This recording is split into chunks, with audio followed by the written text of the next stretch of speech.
But the day came when this prince, now a young man, had to make a journey outside those walls, alone, with just a driver, into a world that was new and harsh to him. Oh, stop. Yes, sir. Look over there. What's the trouble?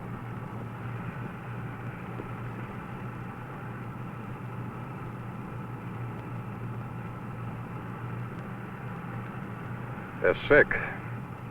Sick.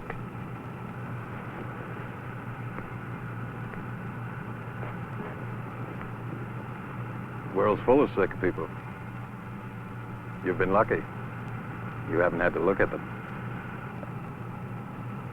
I've never been sick.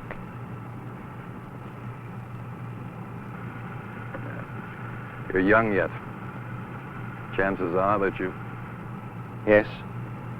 Nothing. Nothing, sir.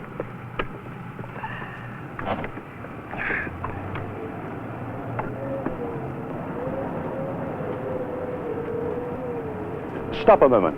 Up there. That woman, what's the matter with her?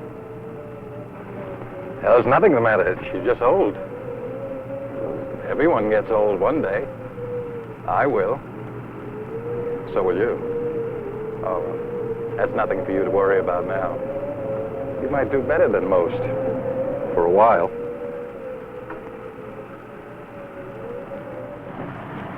Stop again. There. What's that?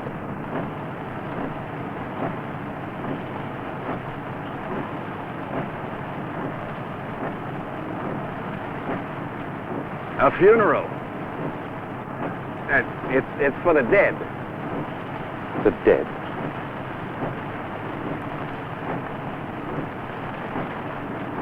Well, now, you see that flower there?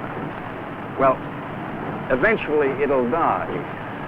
The truth of it is that we live our lives and then die the same way, sort of. I'll die, and if you don't mind my saying it, so will you. So I pray it's a long way off. Well, then they take the remains and they try to preserve them. Why? Why? Well, shall we drive on now, sir?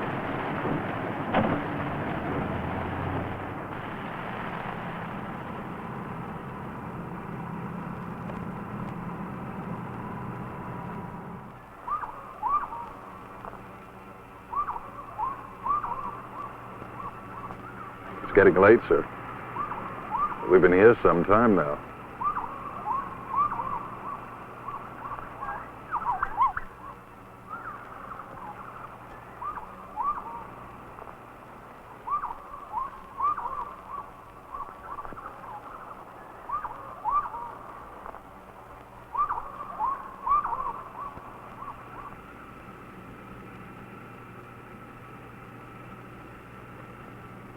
If you'll excuse me for asking it, sir, what are you thinking about?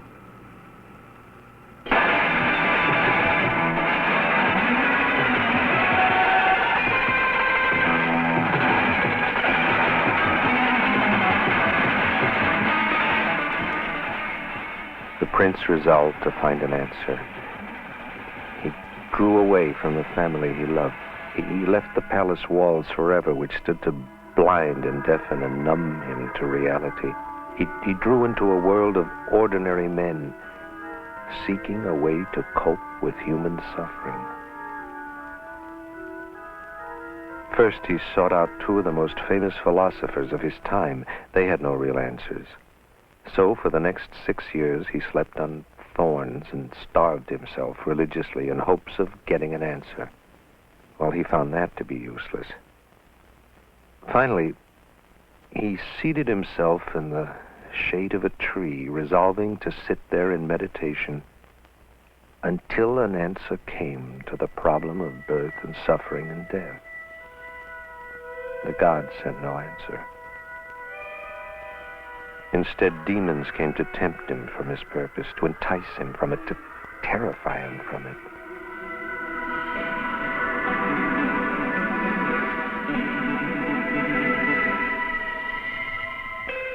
when suddenly his mind awakened to the fact that there really was no outside power that could tempt him.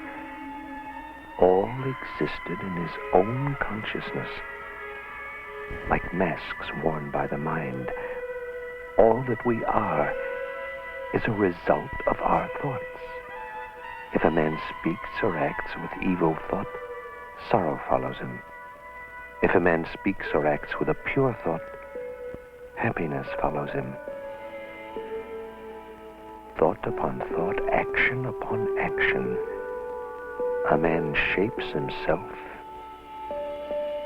and his destiny. The answer came. The prince stood up, now that rarest of human beings, a fully enlightened man, a Buddha.